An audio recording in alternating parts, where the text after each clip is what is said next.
Welcome back, everyone. Tunch Ilkin is joining me on set now. And Tunch, Wolf and Labs already talked a little bit about that right tackle position, about Fred Johnson and what he's been able to do as an undrafted guy.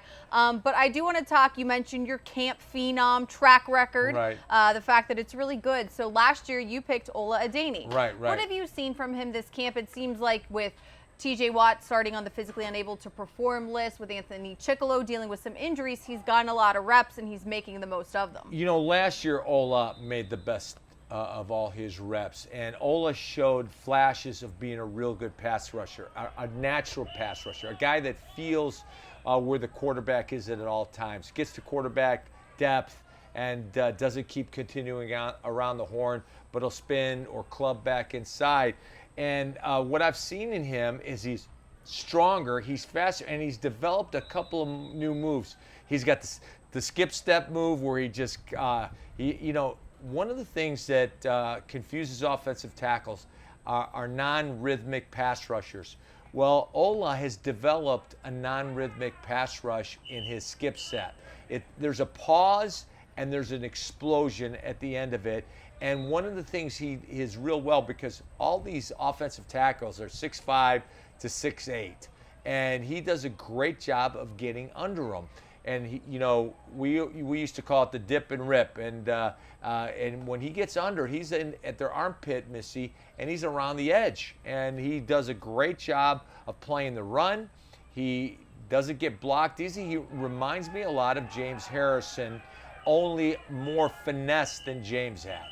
Another position I think that everybody keeps talking about is the tight end position, because knock on wood, you want Vance McDonald to stay healthy first and foremost. I really think him and Ben have a special connection. They're building on it. You want to see what can happen in this offense without Antonio Brown. But then maybe after Vance McDonald, that's where things maybe aren't as clear. Do you feel like that's the case, or do you have faith in the guys that are here right now on the roster? You know, everybody is not giving Xavier Grimble enough credit. Xavier is going to have a breakout season. I'm going to predict that right now. What I've seen in Xavier, I have really liked. He's got this toughness. He's physical. He uses his hands well in pass blocking. He comes off the ball well, and he's catching the ball. And he's also very fast and very athletic. And, you know, I think this is, you know, there comes a time when every football player's career that the light bulb clicks on. And this is the year for the X-Man. The light bulb is on, and it is shining bright, and I expect him to have a really, really good season. He's going to be backing up Vance. I love Vance. You know, Vance is physical. He's tough. He catches the ball really well in traffic, and he's very, very athletic. And I like the guy. And I also like Kevin Rader. You know, the kid from Youngstown State. I saw him play. You know, Indiana State visited Youngstown State a couple years ago. I went to the game. You went to the game? Yeah, nice. I had to, they asked me to come speak at chapel, and so I spoke at chapel, and then I watched the game. And I noticed that Kevin Rader, Pine Richland guy. From Pine Richland guy, very, very good.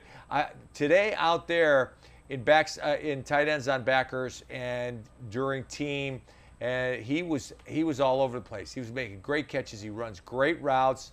I think this guy can be a player. And I'm also I'm a big fan of Christian Scotland with Williams. He's you know, I don't know that he's got a roster spot just yet, but he's got another year of roster exemption to be on the practice squad. And this kid needs another year to develop. And I think he is very athletic. I saw him make a great catch down the seam last Thursday.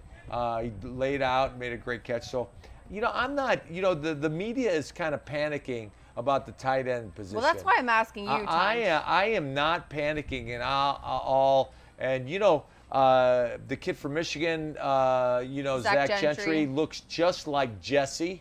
I mean, you know, same number.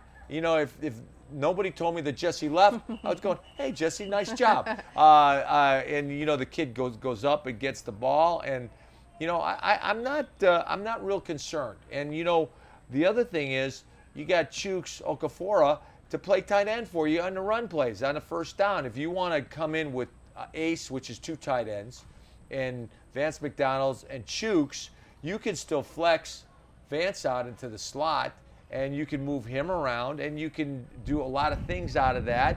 You can keep Chooks in as an extra blocker on passes, or you can use him as, you can run behind him because he's a road grader.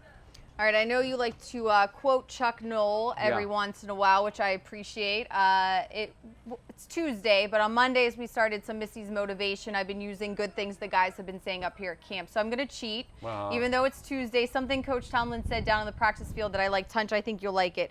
He said, quote, punch the clock or give your jersey up. Do you feel like things are intensifying as that first preseason game is right around the corner? You know what? There's a series of tests and challenges for players when they come into camp.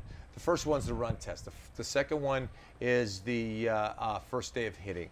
The third one is Friday Night Lights, and then the Sunday Fan Fest, because there's more scrutiny. But the really big test, the fifth test, is the first exhibition game. And the first preseason game for rookies is, you talk about butterflies in your gut. I mean, they're making a lot of noise. And you know what, to Coach Tomlin's point, he's pushing these guys, and I love it. Chuck used to say, this game is not for the faint of heart. And if it's easy, everybody would do it. And then he would all follow that up with, today is the day that you earn the respect of your peers in physicality. And so, it's a different era, and Mike's using a different lingo, but it's the same thing. You punch the clock, which means put in the work or give your jersey up. All right, Tunch, thanks for coming up the hill today. I know we had to drag you off of the practice field. I'd rather be on the field. I know. That's why I'm saying thank you very much. Yeah, we do appreciate it. Don't forget, Coach Tomlin's post-practice press conference will be streamed live right here when practice wraps up here at St. Vincent College. Tomorrow on Wednesday will be his exhibition game 1 press conference, and that is taking place at 11:35. We will also be streaming that for you as well. So we're getting closer. I'm excited, man. The first preseason game. Yeah, at Heinz Field on Friday. So get jacked up, man. All right. We will be back here tomorrow at 5 p.m. Thanks for joining us today, everybody. For Bob and Wolf and Tunch, I'm Missy. Have a good night.